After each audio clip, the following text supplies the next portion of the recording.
Hey, so tonight we're going to talk about something pretty wild. What would it be like if you suddenly woke up as a German soldier in World War I? I mean, this shit was intense, like really intense. Oh, and if you're enjoying these stories, I'd really appreciate a like or subscribe. Super curious where you're all listening from, so drop a comment with your location and what time it is there. Always blows my mind how people are falling asleep to this all over the world. Alright, find that cozy spot, take a nice slow breath and just let your body sink into whatever you're lying on. We're heading back to 1914 and trust me, you're going to be real grateful for that mattress by the time we're done. So congratulations, you just woke up in August 1914 in a barracks somewhere in Germany. Your eyes open to dim morning light filtering through small windows. The straw-filled mattress beneath you crinkles as you shift. Around you, dozens of other men are stirring, some already pulling on their field grey uniforms. Your nostrils fill with the distinct smell of wool uniforms, leather boots, and the sweat of too many men packed into too small a space. Somewhere, coffee is brewing. Not real coffee, mind you. The kind of weak, grainy substitute that passes for it in military quarters. You sit up, your back stiff from the thin mattress. A bell clangs outside and suddenly everyone's moving faster. You're swept up in it like you already know what to do. Schnell! Schnell! Someone shouts. Quick, quick!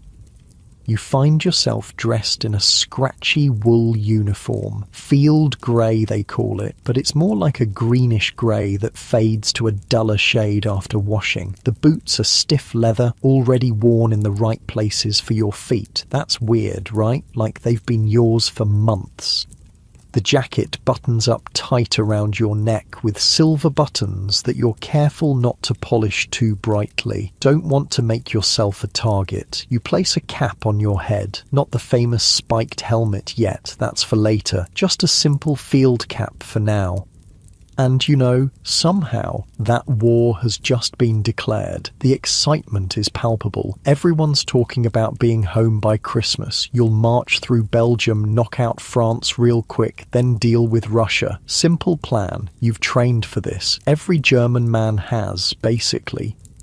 You're part of the Kaiser's army now? Not by choice, exactly. In Germany, military service has been compulsory for men since forever. 2 or 3 years of active service starting at age 20. But here's the thing, almost nobody here is complaining. It's 1914 and the whole country is swept up in war fever. We'll be in Paris in a month, says the guy beside you, who you somehow know is named Heinrich. He's grinning as he straps on his gear. The French will run at the first sight of us. You nod, but something in your gut feels wrong. Maybe it's the fact that you know how this all turns out, or maybe it's just breakfast, a chunk of dark bread and that coffee substitute that tastes like dirt. Outside, thousands of men are gathering. The equipment feels heavy but familiar. You've got this leather belt around your waist with pouches containing 120 rounds for your Mauser rifle. A bread bag hangs at your side, holding your personal items and rations. Your canteen is attached to it. At your hip is a bayonet, thicker and more brutal looking than the British equivalent. The rifle itself, the Gewehr 98, is solid in your hands. Long and accurate, but awkward in tight spaces. 5 rounds in the chamber. You've drilled with it hundreds of times, it seems. Your body remembers even if your mind is confused. The morning is bright and warm. Summer in Germany. People line the streets as your regiment marches toward the train station. Girls throw flowers. Old men salute. Everyone cheers.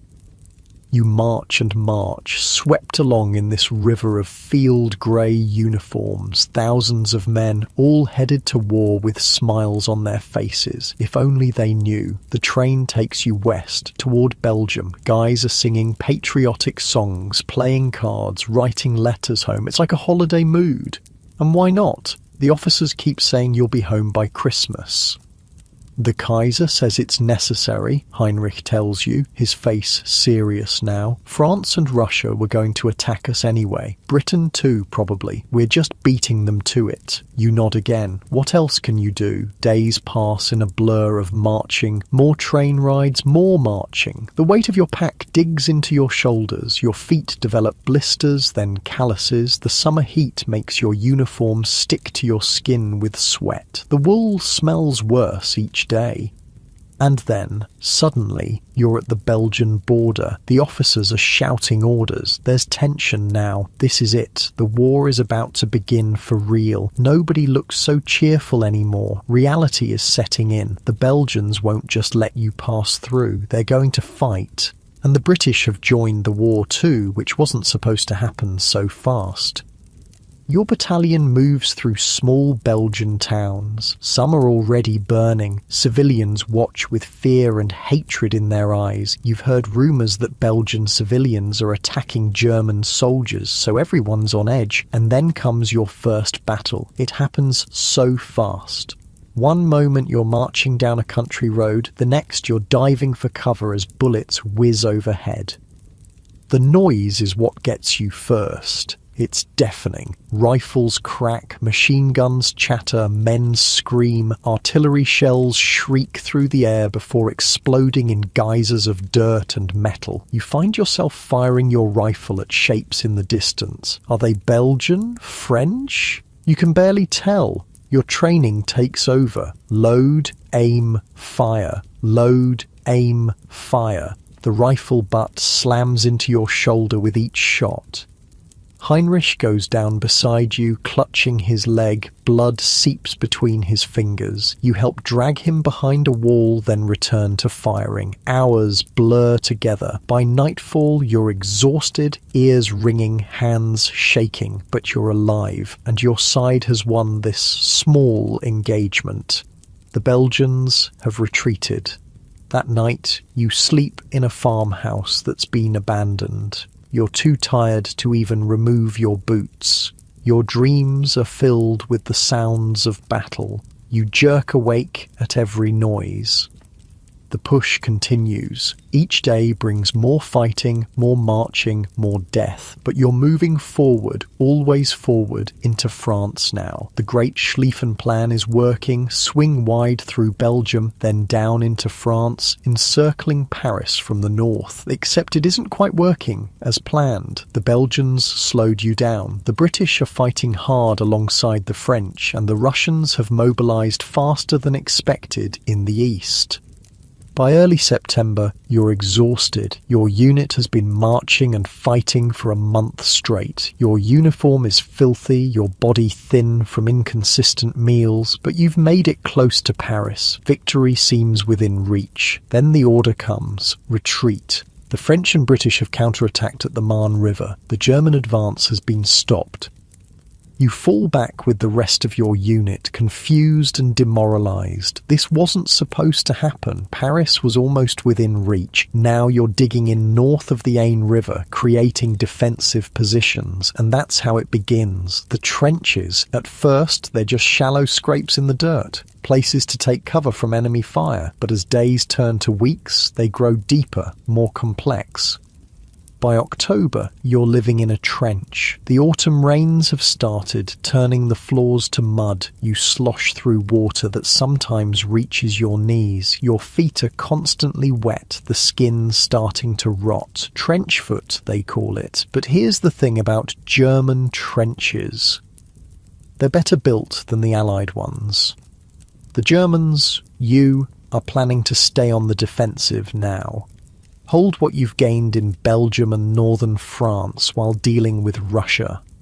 So, your officers have you digging deeper, reinforcing the walls with timber and sandbags. In some places, they even use concrete. The trenches are dug in a zigzag pattern to limit the damage from shell explosions. You help build dugouts into the sides of the trenches, underground rooms where you can shelter from artillery. Unlike the British dugouts, which are usually just a few feet deep, the German ones go down 12 feet or more, sometimes with multiple levels connected by wooden stairs.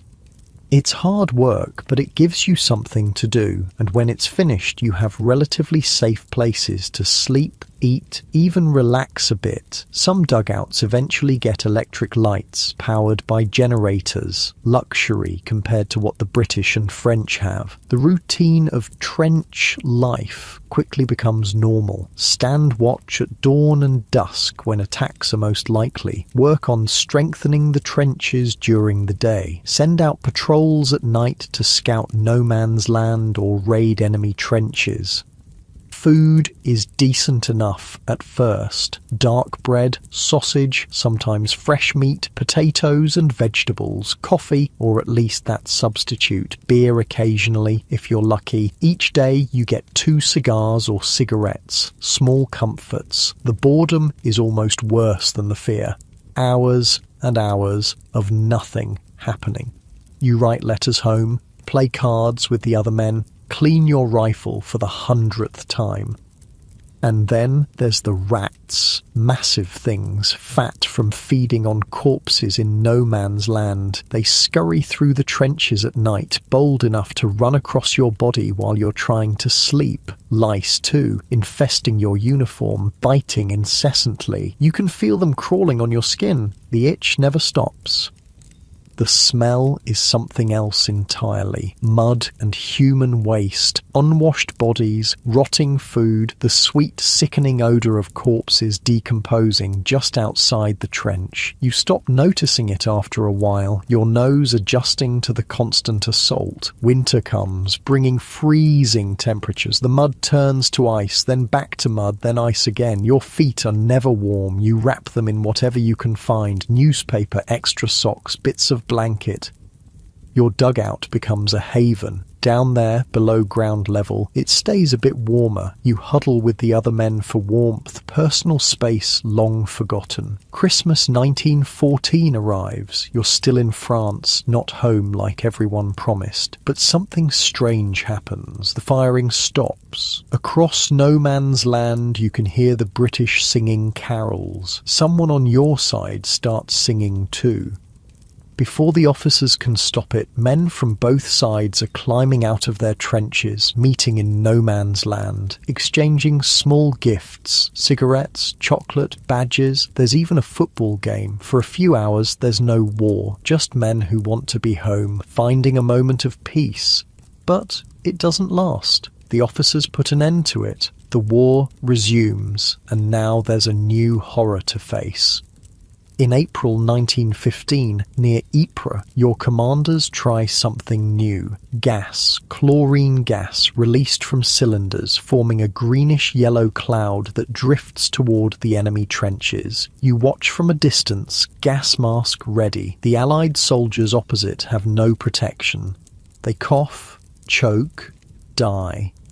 It opens a gap in their line, but the German forces aren't ready to exploit it fully.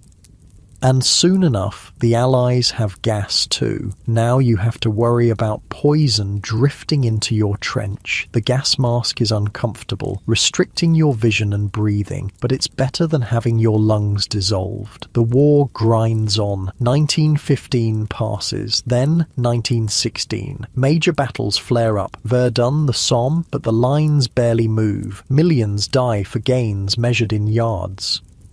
Your world shrinks to the few hundred yards of trench that your unit occupies. You know every corner of it, which boards are loose, where the best shelter is during artillery bombardments, which parts flood worst after rain. Your body settles into this new normal. You sleep lightly, one ear always alert for danger. You can tell the difference between dozens of shell types just by their sound as they fly overhead. You know exactly how long it takes to put on your gas mask. Friends die. New men arrive to replace them. They look so young, so clean. They haven't learned yet how to survive. Many don't last long. You survive because you're careful. You keep your head down. You don't volunteer for dangerous missions. You maintain your equipment. You watch for signs of trench foot and treat it early. But mostly, you survive because of luck. The shell that lands 10 feet away instead of directly in your dugout, the sniper who misses by inches, the patrol that chooses the trench section next to yours to raid. And all the while, the war keeps changing. New weapons appear, flamethrowers, better machine guns, more effective artillery, tanks lumbering across no man's land like iron monsters. You shift a little, getting more comfortable as you think about how, in the middle of all this horror and monotony, the uniform on your back is changing too. The iconic spiked helmet, the Pickelhaube, is being replaced by the new Stahlhelm, a steel helmet that offers better protection. Your blue uniform has given way entirely to field grey. Equipment evolves, adapting to the realities of this new kind of warfare. By 1917, the war has transformed everything. You've been in the trenches so long now that civilian life feels like a distant dream. The man you were before the war, he's gone, replaced by this hollow-eyed veteran who flinches at loud noises and can sleep through artillery barrages.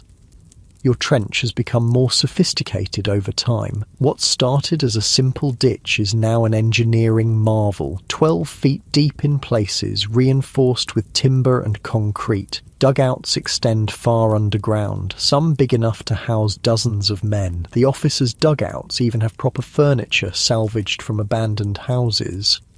This morning, you wake in your underground shelter. Unlike the British and French troops, who often sleep in shallow holes or right in the trench itself, your dugout is relatively comfortable, deep enough that artillery can't reach it unless there's a direct hit. The wooden planks beneath you aren't exactly a featherbed, but they're dry. That's something. The space is crowded with 8 other men, all still sleeping in the dim light of a single electric bulb powered by a generator somewhere behind the lines. Their breathing creates a chorus of snores and wheezes. The air is thick with the smell of unwashed bodies, damp wool and tobacco. You check your watch. 5:30, almost time for stand 2, when everyone mans the fire step at dawn, the most likely time for an enemy attack. Your body knows the routine so well you barely need to think about it. You reach for your Stahlhelm, the steel helmet that replaced the old leather Pickelhaube. This one actually provides some protection from shrapnel. Running your fingers over its surface, you can feel dents and scratches from near misses, each one a time you almost died. Outside, the pre-dawn air is chilly. Spring in northern France. A light mist hangs over no man's land, obscuring the British trenches opposite. They're about 80 yards away, though it might as well be 80 miles for all the chances of reaching them alive in daylight. Anything? You ask the night sentry, a young kid who couldn't be more than 18. He shakes his head. Quiet night. Some rifle fire around midnight. Nothing close.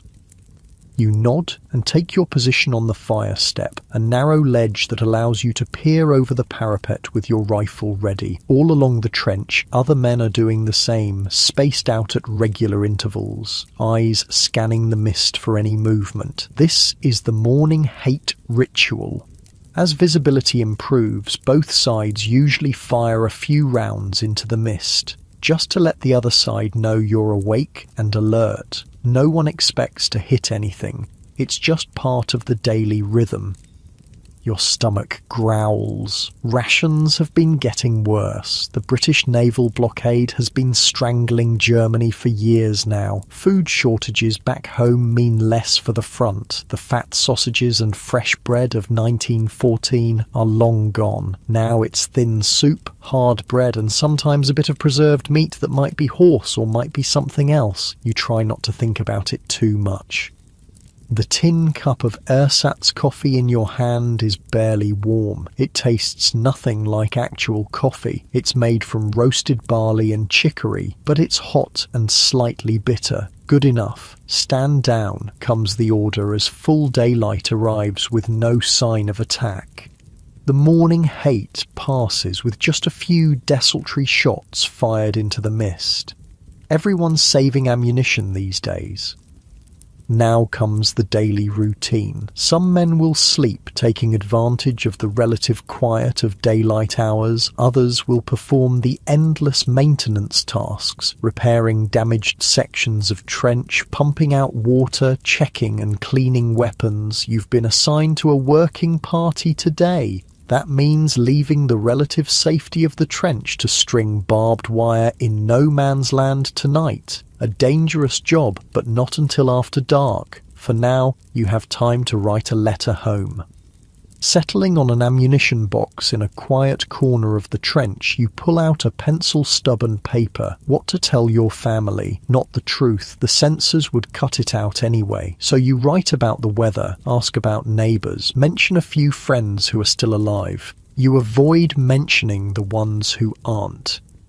Post going out today? Asks Heinrich, who somehow survived that leg wound 3 years ago. He walks with a limp now, but refused to accept a discharge. Said he'd rather be with his comrades than trying to explain the war to civilians who don't understand. That's what I heard, you say, folding the letter carefully, though who knows when it'll actually reach home.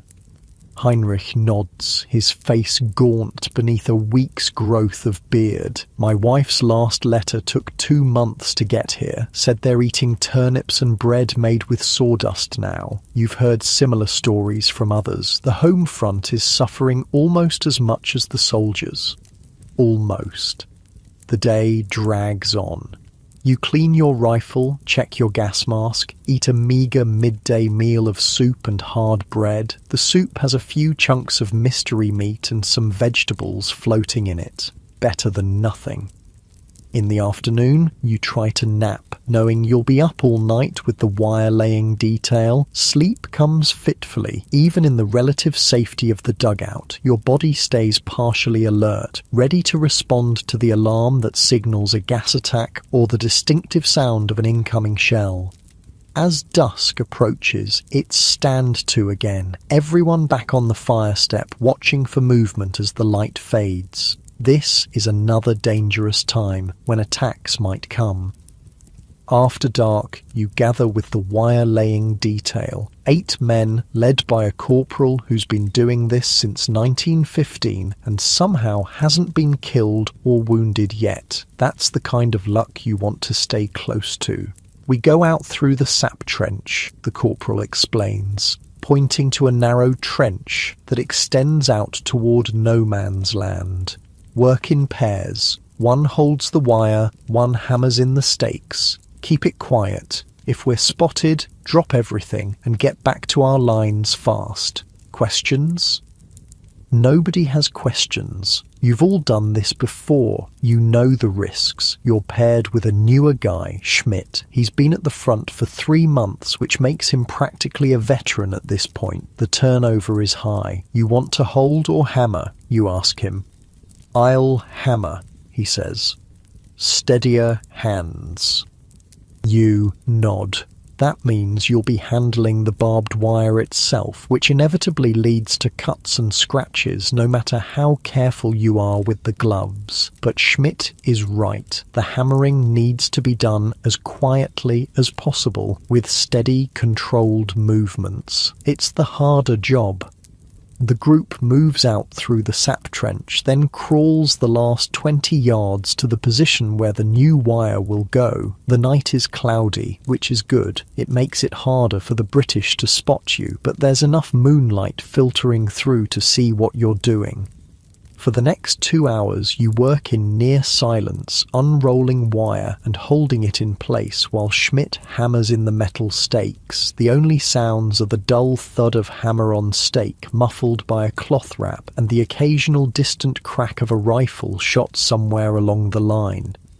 Your hands sting from a dozen small cuts where the barbed wire has penetrated your gloves. Your back aches from hunching over. Every few minutes you freeze in place when a flare goes up, casting harsh light and long shadows across no man's land. If you don't move, the British sentries might not spot you.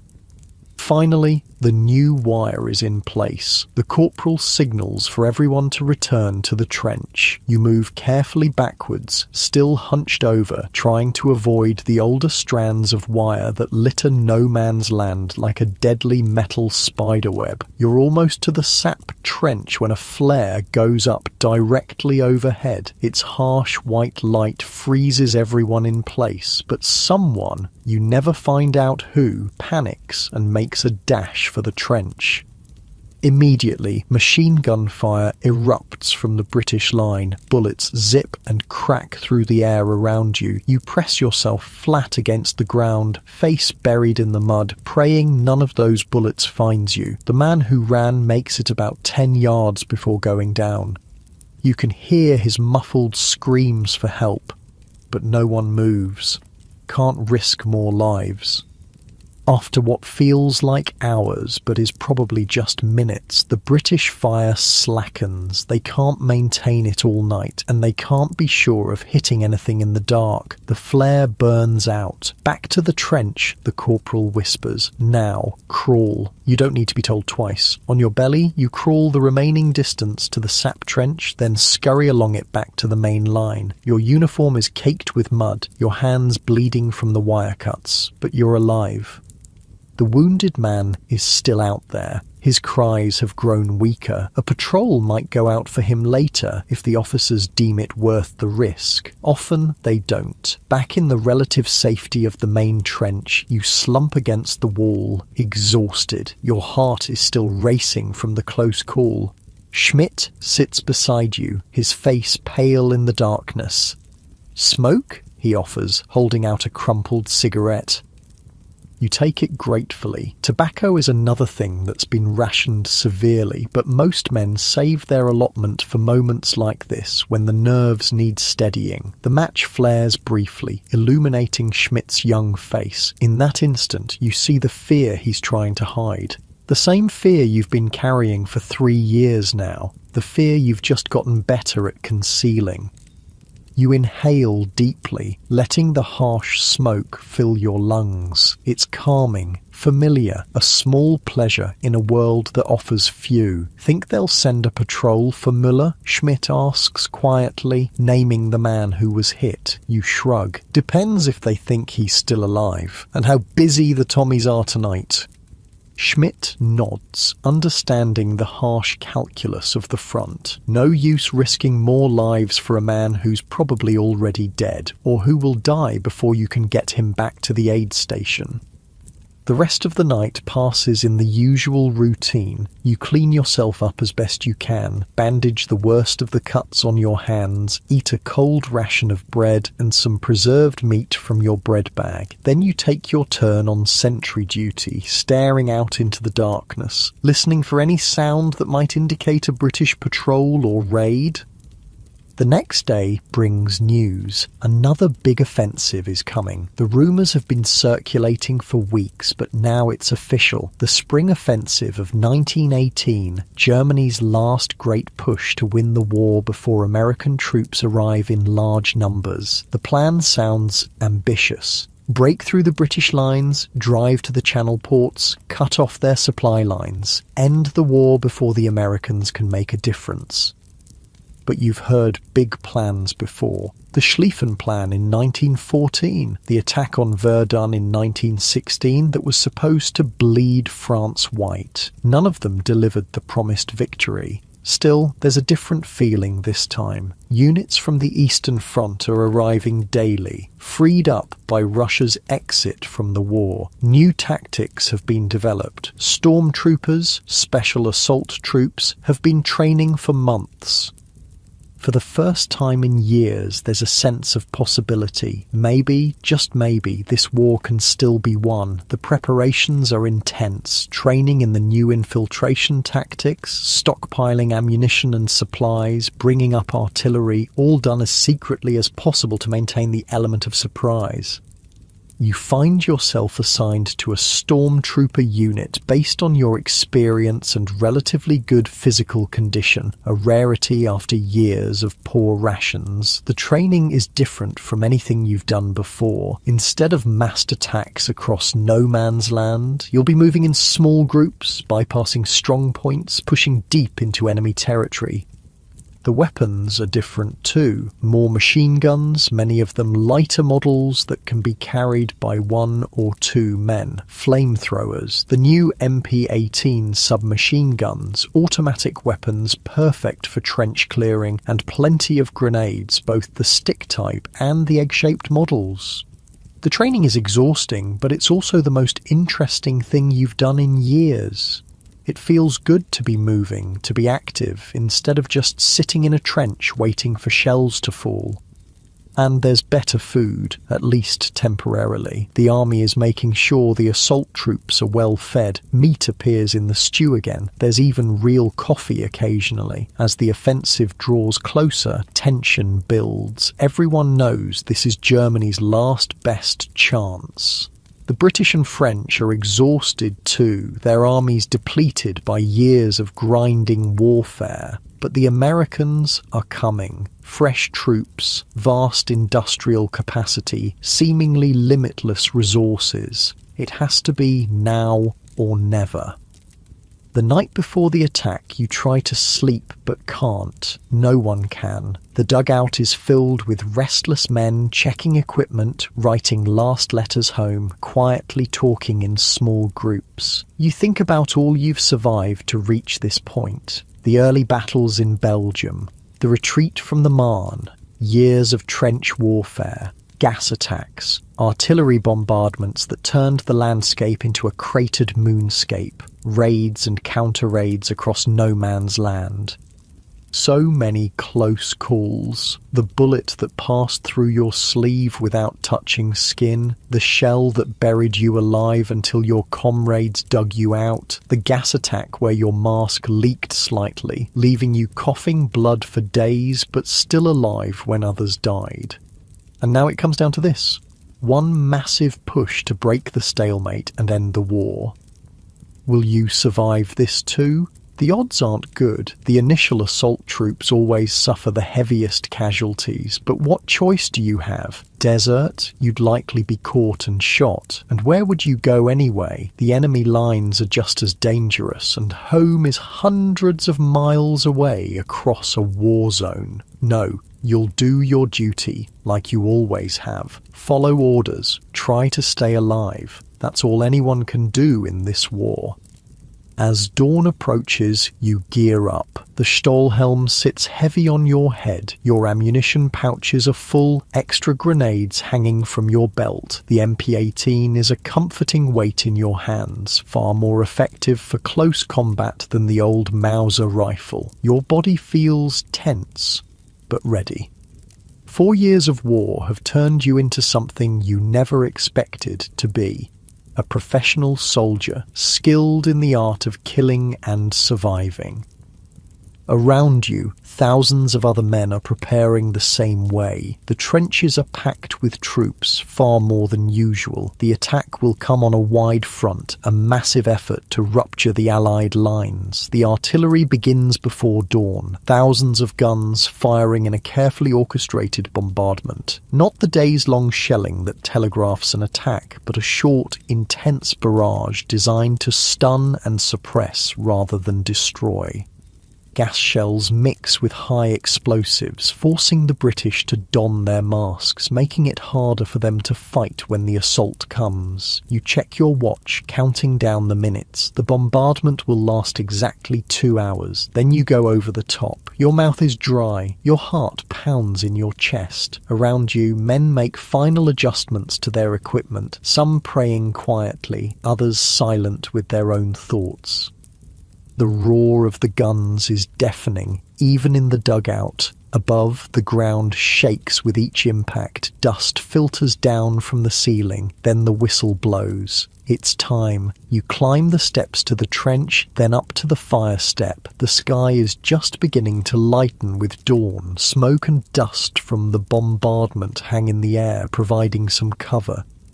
The officer gives the signal, and you're up and over the parapet, moving forward in a crouch, not the headlong rush of earlier attacks. The stormtrooper tactics call for infiltration, finding weak points, bypassing strong resistance. The ground of no man's land is a nightmare landscape of shell holes, tangles of barbed wire and debris, but the engineers have cut paths through the wire, marked with white tape. You follow these paths, moving as quickly as possible while staying low.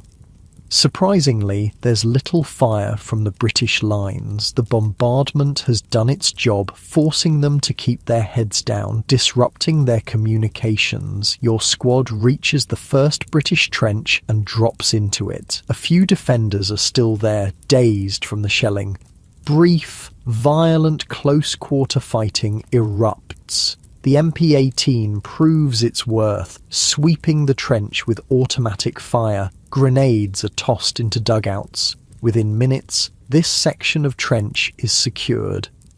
But you don't stay to consolidate. That's for the regular infantry following behind. The stormtroopers push on, heading for the second line of trenches, and incredibly, it's working. The British defences are crumbling. The combination of the new tactics, the short, sharp bombardment, and the sheer weight of German numbers is overwhelming them. By mid-morning, you've advanced further in a few hours than either side has managed in years of previous fighting. The breakthrough you've all been waiting for seems to be happening. The exhilaration of movement, of advance, after years of static trench warfare is intoxicating. Despite the danger, despite the casualties, there's a wild energy in pushing forward, in seeing the enemy retreat. By nightfall, your unit has penetrated miles behind what was the British front line that morning. You're exhausted, hungry, thirsty, but triumphant. For the first time in years, it feels like the war might actually end, and Germany might actually win. As you settle into a captured British dugout for a few hours of rest, you allow yourself to imagine going home. Not just on leave, but for good. The war over, peace, normal life. It seems almost within reach now. You stretch out on a British Army cot, more comfortable than anything you've slept on in months. Your muscles gradually relax, the tension of the day's fighting slowly ebbing away. Despite the distant rumble of artillery and the unfamiliar surroundings, your body is surrendering to exhaustion. You shift slightly, finding that perfect spot as your breathing naturally slows, and just for a moment you allow yourself to hope that this offensive might really be the one that ends. The offensive continues for days, then weeks. The elation of that first breakthrough fades as the advance begins to slow. The British and French are falling back, yes, but in good order. They're not breaking, and now the supply lines are becoming a problem. Your stormtrooper unit has advanced so far, so fast, that the regular infantry and the supply wagons can't keep up. You're running low on ammunition, food, even water. The countryside you're moving through has been ravaged by years of war. There's little to forage. "We've outrun our artillery," Heinrich says one evening as your squad settles into an abandoned farmhouse for the night. His face is gaunt, streaked with dirt and gunpowder. "Can't advance without support." He's right. The momentum is slowing. The British are bringing up reserves, strengthening their lines. The easy gains of the first days are becoming costly yards won with blood. And there's something else, something new on the battlefield. "Tanks," says Schmidt, who survived the initial assault with you. "More of them each day, and they're getting better at using them." The early British tanks were mechanical nightmares, breaking down constantly, getting stuck in mud, moving at a snail's pace. But the newer models are more reliable, and there are more of them. Working in groups, supported by infantry, they're becoming a serious threat. Your unit has anti-tank rifles, scaled-up Mausers firing massive rounds that can penetrate armour at close range. But they're heavy, cumbersome, and there aren't enough of them. The offensive grinds on through April and into May. The advance slows, then stops altogether in places. The hoped-for breakthrough to the Channel ports doesn't materialize, and now there's a new rumor spreading through the ranks. Americans, not just a few token units, but tens of thousands of fresh troops landing in France every week, hundreds of thousands by summer, millions by year's end. The mood changes. The brief flare of hope that the spring offensive brought is fading. In its place, a grim determination to hold what ground has been gained, and underneath that, a growing sense that the war has turned against Germany for good. Food becomes an even bigger problem. The blockade has been strangling Germany for years, and now it's really biting. Rations at the front are cut again and again. The bread is mostly sawdust now. Meat appears maybe once a week, and it's usually horse. Sometimes you go entire days on thin soup and whatever you can scrounge. Your body adapts. You learn to ignore the constant gnawing hunger. Your belt needs new holes punched as your waist shrinks. Your uniform hangs loose on your frame, but you're still luckier than the civilians back home, who are literally starving in some cities. Summer brings a new enemy: Spanish influenza. It sweeps through the trenches like wildfire.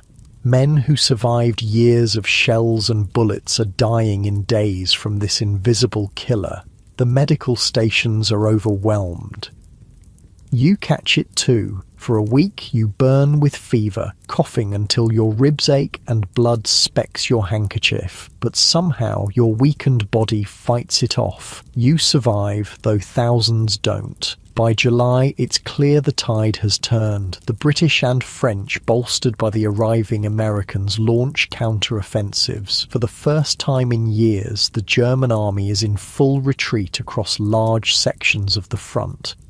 Your unit is pulled back from the salient created by the spring offensive. The ground gained at such cost is abandoned. It's a bitter pill to swallow. The retreat is orderly at first, fighting rearguard actions, withdrawing to prepared positions, making the enemy pay for every mile. But as summer turns to fall, the retreat accelerates. Equipment is abandoned. Units become disorganized. Morale plummets. "We've lost the war," Heinrich says bluntly one night in late September. You're huddled in a ruined church taking shelter from the rain. What's left of your company, maybe 40 men out of 200, is scattered among the debris. No one contradicts him. It's what everyone's thinking, but few dare say aloud. Germany has lost. It's just a question of how much longer the fighting will drag on. How many more will die for a cause that's already doomed? October brings political change at home. Word filters through to the front of a new government, of peace feelers being extended to the Allies. The Kaiser's absolute power is being curtailed. Revolution is in the air. And still the retreat continues. Back across northern France, back toward Belgium, toward Germany itself. The once mighty German army is a shell of its former self. Equipment is failing. Replacements are teenagers or old men, barely trained. Food and ammunition are in critically short supply. You've been promoted to sergeant, not through any great heroism, but simply because you've survived when so many others haven't. Your experience is now a rare commodity. 4 years at the front makes you almost a mythical figure to the new recruits. The fighting takes on a desperate quality. Units are ordered to hold positions at all costs, then abandoned when the line breaks elsewhere. Communications break down. Sometimes you're not even sure who's in command anymore. One cold, rainy morning in early November, your company commander, a lieutenant who's been at the front all of 3 weeks, gathers what's left of the unit. "I've received orders," he says, his young face solemn. "We're to fall back to the next defensive line, 10 kilometers east." Nobody asks why. It's just another retreat in a season of retreats. You gather your meagre belongings, the Stahlhelm, now dented and scarred, the MP18, which you've managed to keep through the retreat, a few personal items in your bread bag, a half-empty canteen. The march east is silent, men too exhausted and demoralized for conversation. The roads are choked with retreating troops, abandoned equipment, civilian refugees. It's a scene of defeat. That night, huddled around a small fire in yet another ruined building, the lieutenant makes another announcement. There are rumours of an armistice, he says carefully. Nothing official yet, but the fighting may end soon. The news is met with stunned silence. After 4 years of slaughter, the idea that it might simply stop is almost impossible to comprehend. No one cheers, no one celebrates. You've all seen too much, lost too much. What happens then? Someone finally asks. To us, I mean. The lieutenant shrugs. We go home, I suppose. Home. The word sounds foreign, unreal. What is home now? What's left of it? And who are you now, after all you've seen and done? These questions hang in the air, unanswered. The next day brings more retreat, more confusion. Rumours fly. The Kaiser has abdicated. There's revolution in Berlin. The Navy has mutinied at Kiel. No one knows what's true anymore. And then, on November 11th, it happens. The guns fall silent. Officers read out the terms of the armistice. The war is over. The reaction among the men is complex. Relief, yes, but also numbness, disbelief, and questions. So many questions about what comes next. Over the following days, the reality sinks in. Germany has not just lost the war, it has collapsed. The Kaiser has fled to Holland. A republic has been declared in Berlin. The once mighty German Empire is no more. The army begins the long march home, not as conquering heroes, but as a defeated force. The American President Wilson has laid out his 14 points for peace. There's talk of a treaty to be negotiated at Versailles, but that's for politicians to worry about. For now, you just want to go home. The journey is slow, chaotic. The railways are barely functioning. Food is still scarce. Discipline frays further with each passing day. Some units simply dissolve, men striking out on their own. Your company stays mostly intact, held together more by shared experience than by military authority now. The lieutenant, himself barely more than a boy, does his best to maintain order, to get you all home. Home is a small town in Bavaria for you. You haven't seen it in 2 years, not since your last leave. Letters have been sporadic in recent months, so you're not even sure what you'll find there. Your parents, if they're still alive, the girl you were engaged to before the war. Has she waited? 4 years is a long time.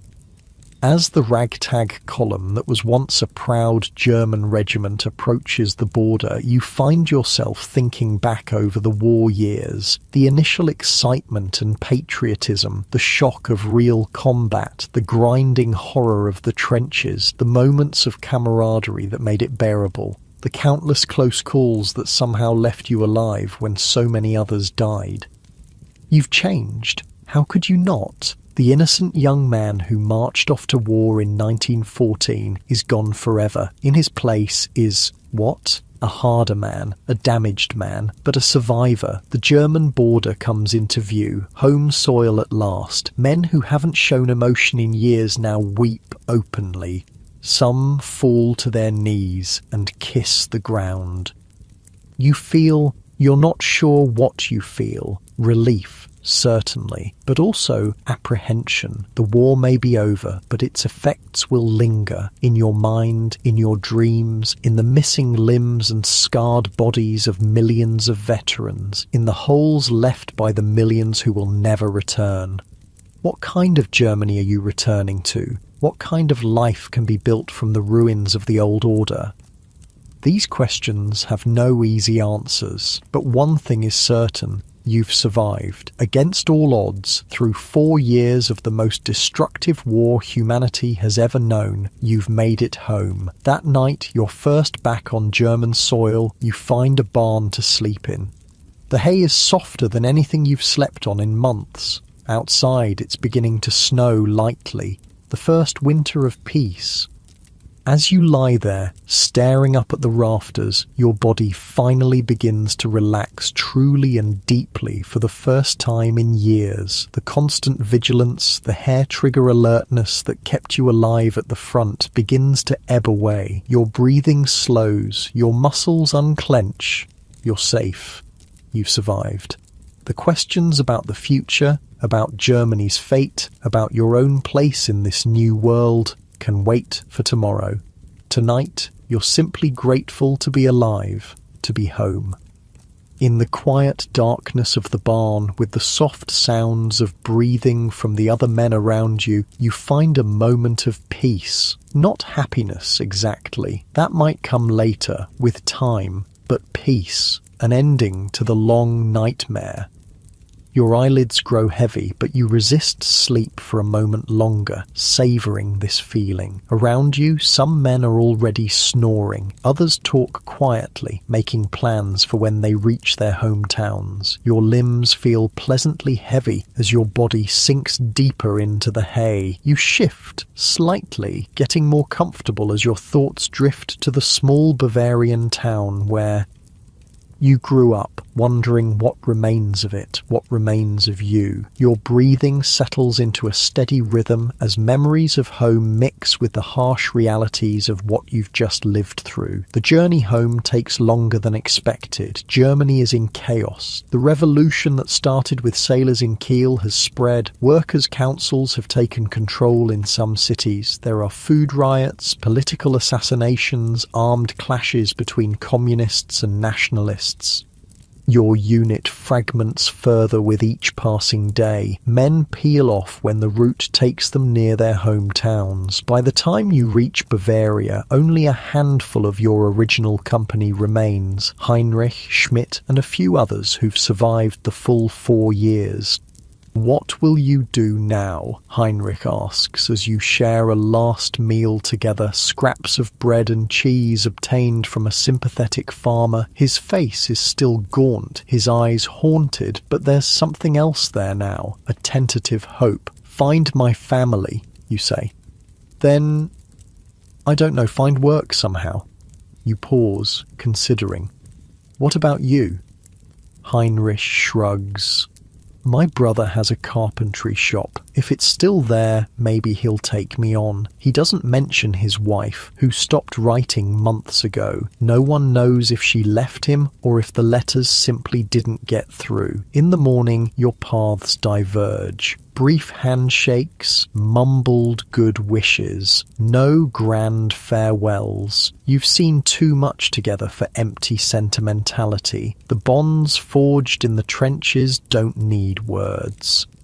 And then you're alone, truly alone, for the first time in years. No unit, no comrades, no orders to follow, just you and the road leading to your hometown. It's a strange feeling, this solitude. Part of you welcomes it after years of forced proximity to other men in trenches and dugouts. But part of you feels exposed, vulnerable without the collective security of the unit. The countryside is winter bare but peaceful. No shell craters here, no tangles of barbed wire, no corpses rotting in no man's land. Just fields lying fallow, waiting for spring, and villages where people eye your uniform with a mixture of respect, pity, and sometimes hostility. Germany has lost, and the soldiers who fought are now symbols of that defeat.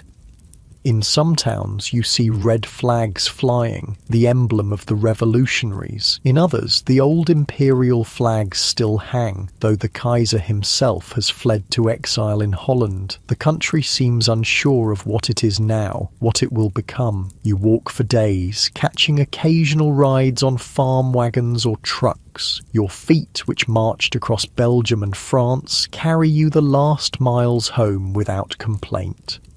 And then, one cold December afternoon, you crest a hill and see it, your village nestled in the valley below, the church spire, the clustered houses, the surrounding fields, unchanged, at least from this distance, a sight you've held in your mind through 4 years of hell. Your pace quickens despite your exhaustion. Home, finally. The village is quieter than you remember. Fewer children playing in the streets, fewer men working in the yards. The war has taken its toll here too, not in physical destruction, but in absent sons and husbands and fathers. People stop to stare as you walk down the main street. Some nod in recognition. Others look away. No heroes welcome here. Germany has lost, and right now people are more concerned with survival than celebration.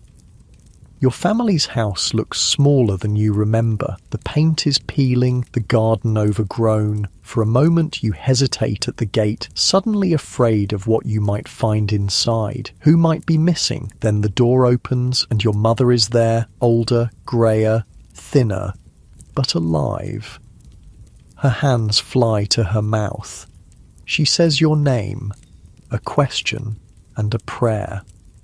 "It's me," you say, your voice rough. "I'm home." She embraces you, this woman who sent 4 sons to war and now receives one back. Your father appears behind her, stooped with age and worry. His eyes glisten with unshed tears as he grips your shoulder with a hand that trembles slightly. "Thank God," he says simply. Later, sitting at the kitchen table that featured in so many of your trench dreams, you learn the family's war story. One brother killed at Verdun, another missing on the Eastern Front, presumed dead, the third wounded, now living in Munich with a wife he met while recovering in hospital. Your father's carpentry business barely survived, with materials scarce and few people able to afford new furniture during the war. Your mother took in washing, grew vegetables, raised a few chickens. They managed barely. And your fiancée, Maria, her family moved to Stuttgart 2 years ago, fleeing the worsening food shortages in the countryside for the slightly better conditions in the city. She wrote for a while, then the letters stopped. No one knows if she's waiting or if she found someone else. That night in your childhood bed, a luxury of softness and warmth after years of trenches and dugouts, you try to process it all. The war's end, the family losses, the uncertain future. Sleep comes fitfully, broken by nightmares that jolt you awake, heart pounding, reaching for a weapon that isn't there. The war might be over, but it still lives in your mind, in your reflexes, in the way you assess every room for threats and exits. Days pass, then weeks. You help your father with his carpentry, though your hands, once skilled with wood, now seem better suited to weapons than tools. You relearn civilian rhythms, meals at regular times, sleeping through the night when the nightmares allow, conversations that don't revolve around survival or killing. But something's missing. Some vital part of you seems to have been left behind in the trenches. You find yourself unable to explain the war to those who didn't experience it, unable to connect with people who can't understand what you've seen and done. Other veterans in the village are the same. You recognize it in their eyes, in the way they flinch at sudden noises, in how they gather at the tavern to drink and sometimes talk, but often just sit in silence, sharing an understanding that needs no words. The wider world intrudes eventually. News comes of the peace conference at Versailles, where the victors are dictating harsh terms to the defeated Germany. Reparations, loss of territory, limits on the military, the war guilt clause that places sole blame for the conflict on Germany. "It's too harsh," your father says, reading the newspaper by lamplight. "They're humiliating us. This won't lead to lasting peace." You say nothing. Politics seems distant, unimportant compared to the daily struggle of readjusting to civilian life. Let the diplomats and politicians argue over borders and blame. You've seen enough of war to last several lifetimes. Winter gives way to spring. The fields around the village turn green again. You find work helping to rebuild a neighbouring town's church, damaged not by war but by years of neglect while all resources went to the front.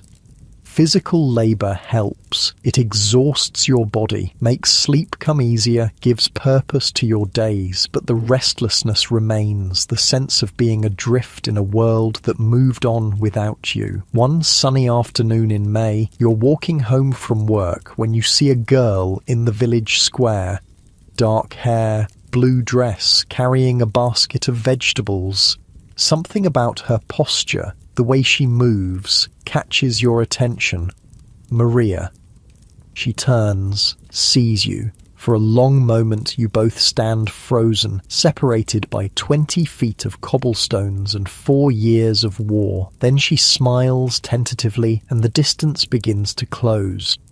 She's changed too. The carefree girl of 1914 is gone, replaced by a woman with serious eyes and capable hands. Her family returned to the village after the armistice, she explains as you walk together. Food is still scarce in the cities, and her father thought they'd have a better chance of feeding themselves in the countryside. I wrote, she says, for years, but the letters came back or didn't go at all. Same, you admit. I thought maybe you'd found someone else. She shakes her head. I waited. Not everyone did, but I did. It's not a fairy tale reunion. Too much has happened to both of you. You're both wary, careful with each other, but it's a beginning, a possibility. That night, you dream of the trenches again, but differently, not the usual nightmare of shells and gas and dying comrades. Instead, you're walking along a quiet section of the line, and ahead of you is a door leading home. You step through, and the war falls away behind you like a discarded coat. You wake feeling rested for the first time in years. Summer brings both challenges and hope. The Treaty of Versailles is signed, making official the harsh terms imposed on Germany. Economic hardship continues, inflation begins to climb as the government prints money to meet its obligations. But there are positive changes too. The Weimar Republic is established, bringing democracy to Germany for the first time. Women get the right to vote. There's a cultural flowering in the cities, a desperate embrace of life after so much death. In your village, life follows older rhythms. The crops grow, people marry, have children, die. The church bells ring on Sundays. Slowly, the empty places left by those who never returned from the war are filled, if not forgotten. You and Maria grow closer, carefully rebuilding what was lost. She doesn't ask about the war, and you don't offer. Some burdens can't be shared, not fully, but she seems to understand the silence, the nightmares, the moments when you're present in body, but your mind is back in the trenches. In late August, you propose, using the same ring you gave her before you marched off to war in 1914. She kept it all this time on a chain around her neck. Yes, she says simply. Now, finally, yes. The wedding is small, constrained by the economic hardship that affects everyone. But there's joy in it, a defiant joy that insists on finding happiness even in difficult times. Your father gives you a portion of his land, and together with some of your army pay that you manage to save, you begin building a small house. Your carpentry skills, rusty at first, return with practice. Maria plants a garden. It's a modest beginning, but it's yours. At night, lying beside her, you sometimes find yourself marveling at the simple miracle of peace, of a roof that won't be shelled, of sleep without the need for sentries, of a future that might contain growing old together. The war recedes day by day, not forgotten, never that, but no longer dominating every thought, every reaction. The nightmares come less frequently. The reflexes that kept you alive at the front slowly give way to civilian habits. In October, news comes that your missing brother has been found alive. A prisoner in Russia, released months after the armistice, he's been making his slow way home across a Europe still recovering from war. The family reunion is tearful, joyous, tinged with grief for those who didn't return. Your brother is rail-thin, his eyes holding the same haunted look you sometimes catch in your own reflection. But he's alive, another survivor. Together you begin to talk about the war in ways you can't with those who weren't there. Not everything. Some experiences are too personal, too painful to share, but enough to ease the isolation. As winter approaches again, you put the finishing touches on your new home. It's simple but solid, built to last. Like you, scarred, changed by what it's endured, but standing. On the first snowy evening of the year, you sit with Maria by the fireplace in your newly completed house. The warmth of the fire, the softness of her hand in yours, the quiet knowledge that you have survived and found your way home. These things fill you with a profound gratitude. "We made it," Maria says softly, as if reading your thoughts. "Yes, you agree, we did." Outside, snow falls silently, covering the world in clean white. Inside, in this small space you've created together, there is warmth and safety. Your body feels pleasantly heavy, muscles relaxing in the firelight. Maria's head rests against your shoulder, her breathing slow and steady. You shift slightly, settling deeper into your chair, feeling the tension of the day melting away as you watch the flames dance and let the worries of the day drift away. You've survived much worse than anything this peaceful life could throw at you. Years pass. The 1920s bring challenges to Germany that no one could have foreseen in the heady days of 1914 when you marched off to war. Hyperinflation wipes out savings. Political instability rocks the fragile Weimar Republic. Extremist parties gain support on both the left and right. But in your village, somewhat isolated from the worst urban problems, life goes on. Your carpentry business grows modestly. You and Maria have 2 children, a boy and a girl. You don't name the boy after either of your fallen brothers. Some ghosts are better left undisturbed. The war remains with you, but differently now. Less immediate, more like an old injury that aches when the weather changes. The nightmares come rarely. You can hear a car backfire without diving for cover. Progress. You rarely talk about your experiences, even with other veterans. What's the point? Those who weren't there couldn't understand, and those who were don't need you to explain. But sometimes on quiet evenings, you find yourself telling your children edited versions of your war stories. Not the horror, the death, the fear, but tales of camaraderie, of small kindnesses amid the chaos, of the strange beauty of a flare illuminating the night sky, of the international Christmas truce of 1914, when enemies briefly became friends. "Were you scared?" your son asks one night, his young face serious in the lamplight. You consider lying, then decide against it. Yes, you admit. Everyone was. Brave men aren't the ones who don't feel fear. They're the ones who do what needs doing despite the fear. He nods, absorbing this. You hope he never has to apply the lesson. The 1930s arrive, bringing economic depression and the rise of a new political movement, the National Socialists, led by an Austrian corporal who fought on the same front you did. Their message resonates with many, restoring German pride, overturning the hated Versailles Treaty, providing jobs and stability.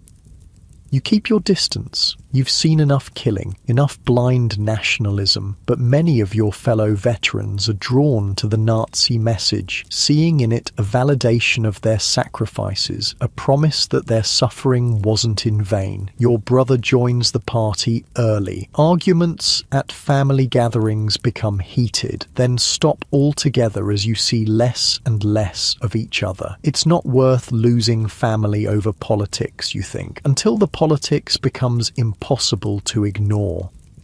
In 1939, 25 years after you marched off to the war to end all wars, Germany is at war again. Your son is now the age you were in 1914, history repeating itself in the cruelest way. But he doesn't march off with the same patriotic fervour that carried you into Belgium. He's more clear-eyed, perhaps because he grew up hearing your carefully edited war stories, perhaps because this new war lacks the innocent optimism of 1914. They're saying the same things they said last time, he tells you before he leaves, that we'll be home by Christmas, that one big push will end it. You hug him fiercely, knowing too well the odds against such promises. Keep your head down, you say, the advice of one soldier to another. Do what you need to survive. He nods, understanding. Then he's gone, another generation sent to war. The Second World War is both eerily familiar and completely different from your experience. The same countries fighting, but with new weapons, new tactics, new ideologies. The scale is even larger, the destruction more complete. You follow the news as best you can, tracing the German advances across Europe on a map in your workshop. So much faster than in your war, thanks to tanks and aircraft. France falls in weeks, not the years of stalemate you experienced. But Russia proves as formidable an enemy as ever, and America joins the war again, bringing its vast industrial might to bear. By 1943, you know in your soldier's heart that Germany will lose again, though you keep this assessment to yourself in an increasingly oppressive political climate. Your son is wounded in Russia, losing part of his left leg to frostbite and shrapnel, but he comes home alive, which is more than many parents get. Your daughter's husband isn't as fortunate, killed in the bombing of Hamburg, leaving her a widow with a young child. When the end comes in 1945, it's even more catastrophic than 1918. Germany is not just defeated, but destroyed, occupied, divided. The full horrors of the Nazi regime are revealed to a shocked world. No one talks about the glory of war anymore. How do we rebuild from this? Your son asks, sitting beside you as you both watch American soldiers patrol your village street. His artificial leg is propped beside him, a testament to the war's cost.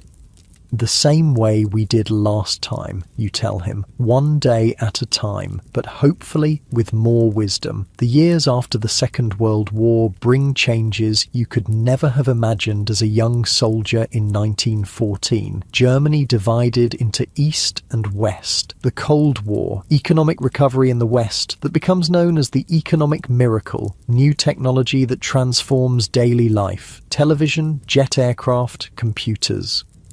You grow old in a world that increasingly bears little resemblance to the one you fought for. The empire you defended is long gone. The Kaiser, once revered almost as a god, is a footnote in history books. Even the nations you fought against have transformed. The British Empire fading, France rebuilding, Russia now the Soviet Union behind an iron curtain. Through it all, you live your quiet life. Carpentry gives way to retirement. Children grow up, have children of their own. Maria's dark hair turns silver, but her smile remains the same. You tend your garden, play with your grandchildren, read books about the war written by historians who weren't born when you huddled in those muddy trenches. Some of these books get it right, many don't. They capture the facts but miss the feeling, the mind-numbing boredom punctuated by moments of sheer terror, the bone-deep exhaustion, the way a hot cup of coffee could feel like a miracle after days of cold rations. In the 1960s, 50 years after the war began, a young historian visits your village, interviewing veterans for a book. There aren't many of you left now. What was it really like, he asks, pen poised over notebook, tape recorder whirring. The trenches, I mean. You consider the question, the weight of all those experiences pressing on you. How to explain it to someone who wasn't there? Mud, you say, finally. It was mostly mud. And waiting. And being afraid but pretending you weren't. He nods, writing furiously, but you can tell he doesn't really understand. How could he? In 1964, you and Maria celebrate your golden wedding anniversary. Family gathers, children, grandchildren, even a few great-grandchildren. Your brother comes too, older and perhaps wiser, political differences set aside in your twilight years. Did you ever think we'd make it this far? He asks, as you share a quiet moment away from the celebration. That night in the barn? When we first made it back to Germany? No, you admit. Back then, I couldn't see past the next day. He nods, understanding completely. We were the lucky ones, he says softly. You think of all those who never came home, your brothers, your comrades, millions of others on all sides, the lost generation. Yes, you agree. We were. Maria passes away peacefully in her sleep in 1972. You follow a few years later, having lived to see Germany begin the process of reunification, the Cold War thawing, a Europe moving slowly, imperfectly toward a unity that would have seemed impossible in 1914. Your grandchildren inherit your medals, your carefully preserved Stahlhelm, your few wartime photographs, artifacts of a conflict that shaped the 20th century, that carved its lessons into your life and the lives of millions of others. And the question that began this journey, could you have survived as a German soldier in World War I, finds its answer in the life you built afterward. Not just survived, but eventually thrived, carrying the scars, yes, but not defined by them. Because that, perhaps, is the true test of survival, not just making it through the bombs and bullets, the gas and the mud, but finding a way to live afterward, to build something meaningful from the ruins, to discover joy and purpose despite the weight of memory. It's a lesson that resonates beyond that specific war, that specific role. It speaks to anyone who has faced trauma, loss, seemingly insurmountable challenges, the human capacity for endurance, for rebuilding, for finding light even after the darkest experiences. And now as this story draws to a close, perhaps you're feeling a little of that weight yourself. The heaviness of history, the poignancy of lives shaped by forces larger than themselves. It's a lot to hold. So let it go for now. Let your body sink deeper into your bed. Feel the softness beneath you, the warmth of your covers, so different from that hard ground of no man's land, those damp dugouts where soldiers once huddled. Your breathing is slowing now, becoming deeper, more regular. Each breath carrying you further from the tensions of the day, the busy thoughts of your mind. The weight of your head against the pillow feels good, just right. Your eyelids are growing heavier with each slow blink. That's it. There's no need to fight it. Your muscles are relaxing one by one, starting with your feet, that pleasant heaviness spreading up through your legs. Your hips settling more comfortably into the mattress. Your stomach and chest rising and falling with each breath, a little slower, a little deeper each time. Your shoulders dropping away from your ears, releasing tension you might not even have realized you were holding. Your arms heavy at your sides, fingers uncurling, relaxed, your neck and jaw softening, the tiny muscles around your eyes letting go. That's it. The story of that German soldier from over a century ago fades now, like an old photograph. Interesting to contemplate, but no longer immediate, just drifting thoughts as sleep approaches. You're in that comfortable space now between wakefulness and sleep, thoughts becoming less distinct, more dreamlike, images and sensations blending together, safe and warm in your bed, protected from the elements that those soldiers once faced. No mud, no cold, no danger, just comfort and security as you drift deeper.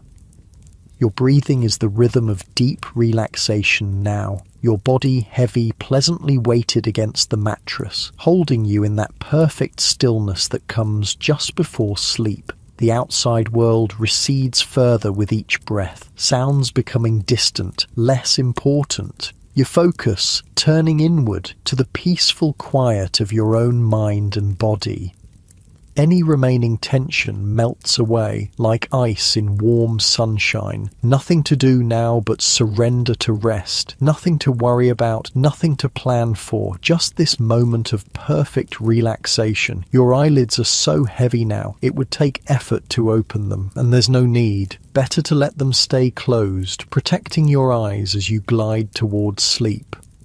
Each breath carries you deeper, the subtle shift as conscious thought gives way to the gentle beginnings of dreams, images forming and dissolving, memories and imagination intertwining. The rhythm of your heart slows to its resting pace, your body temperature dropping slightly as it prepares for deep sleep. All natural processes happening just as they should.